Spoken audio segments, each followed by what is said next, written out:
You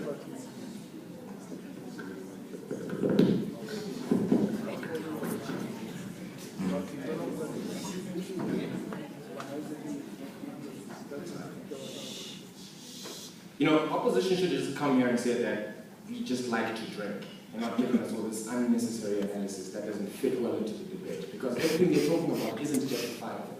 Everything they're talking about, especially in Piper's speech, all of his analysis hinges on benefits that are intrinsically linked to having alcohol present. So things like, well, we will decluster because we're all of a sudden drinking aren't necessarily true. Because even in debating tournaments here in South Africa, when we are drinking at Yaka night, UCT kids are still UCT kids, Limpopo is still Limpopo, you know, black kids are still here. We don't see this.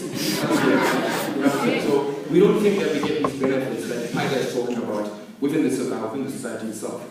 We also don't think that this idea of like allows you to de-stress is necessarily linked to alcohol. But then then, we think that where we allow you to go and drink outside of debating tournaments, outside of our debating premises, where we're not responsible for, or we're not actively involved in promoting drinking itself, we think that there's no problem with that. Where debaters can go and have drinks after debating or after the tournament, we don't think that there's a problem with that at all. Right? So within that, no, sit down. We think that the problem with Piper's analysis around like how debating tournaments being a sacred space of good for integration is on two levels. Number one, it has to prove that alcohol is a necessary catalyst for interaction at debating tournaments. And number two, that the absence of alcohol limits interaction and engagement at debating tournaments. And we can give analogies of societies that don't use alcohol or don't drink alcohol that still engage in active engagement and have active interaction without the presence of alcohol.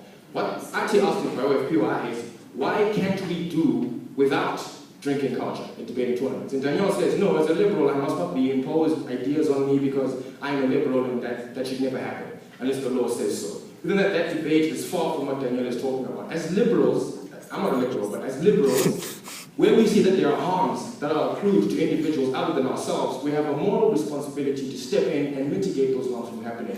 And if getting rid of drinking culture is one of those ways we believe it's legitimate to do so. And I'm going to show you why in my positive matter. Our extension is going to be based on the kind of risks we accrue from debating, from drinking culture debating tournaments, and drinking culture's tendency to downplay victims in debating tournaments, and how it creates barriers to entry, and what this then means for less developed circles. No, sit down, right? So within that, the first thing is we're exposed to too much risk at debating tournaments, because what drinking culture isn't a static interaction or a static phenomenon. It's something that is growing exponentially yearly and entrenches itself within the culture of debaters themselves. So when debating is more about the kind of socials that are going to be debating, that attract individuals, when you attract individuals by saying, if you come to debating tournaments, there's drinking, there's alcohol, there's all these sort of things, you take away from the meaningful engagement that debating is actually supposed to be, the end objective itself. But more importantly, because of drinking, and because we're aware that not all of us are, say what, proper, I want to go fit and proper, but like are morally correct human beings or individuals who are considered to be perfect by society, we get cases of harassment, fighting, cases of rape, cases of indecent behavior, especially towards women, especially towards homosexuals in debating tournaments. But what's more important to consider is that liberals never know these things because they choose not to know about them. It's always downplayed as it's a consequence of drinking. You shouldn't have been drinking in the first place, especially if it's a girl who got date raped because she was too drunk to say no, or too drunk to understand what was happening. No, sit down, right? You don't know anything about drinking. The second thing is debating tournaments. Drinking culture's tendency to downplay victims. Within that, the most important thing to take into consideration is that drinking culture's effects are often isolated. And because they are isolated, they don't often come to light. Those of you who were here in 2012 will remember the Nationals campaign to name and shame rapists on the Facebook page after Lindy had claimed that she had been raped at a tournament. No one came to light with that information, no one came forward to talk about anything. Particularly because when we try to talk about these things, we're downplayed as it being, it was just a night of drinking, you shouldn't be drinking in the first place if you didn't want to be in these areas. I think that that's very harmful, specifically to individuals who are in positions where they're unable to push forward their own, their voice and their own agendas, right? So we think that issues never come to light, and when they do, they rarely come to light, and victims barely speak out. What drinking culture is doing, by maintaining it, by saying that because we're liberals and we should have a choice to continue to drink, we are crowding out important voices that we should be taking consideration of.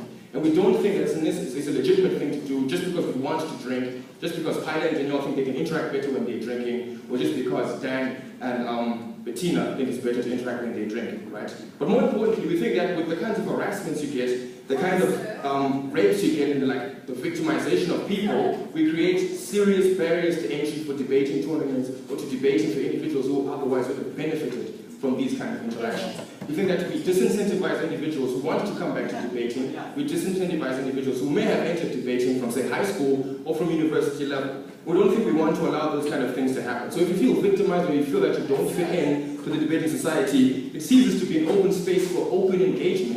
It starts to be a space for like-minded liberals who think that it's okay to not, who don't believe in like changing laws just because the law of the country says that it's okay to drink or it's okay to practice all kinds of debauchery, and we actually ignore the voice of other individuals. In essence, debating becomes a space where liberals hold the views of minorities ransom. We are held ransom because we aren't necessarily in tandem with what they believe, or we don't necessarily believe in what they believe in, or we don't want to drink the way they want to drink. I think that's a very, very serious problem.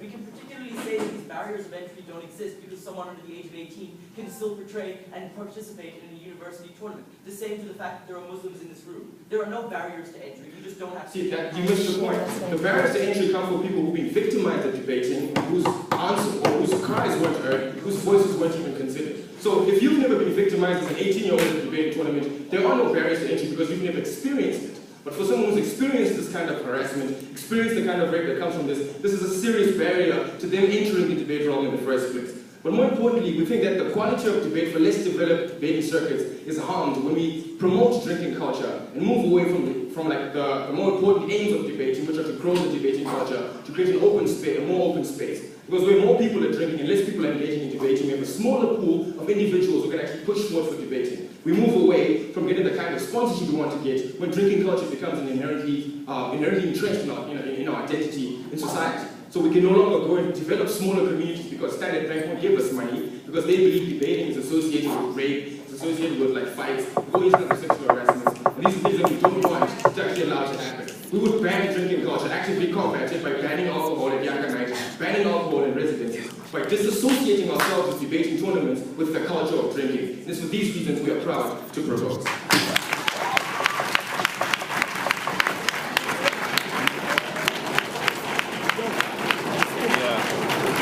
Distinction.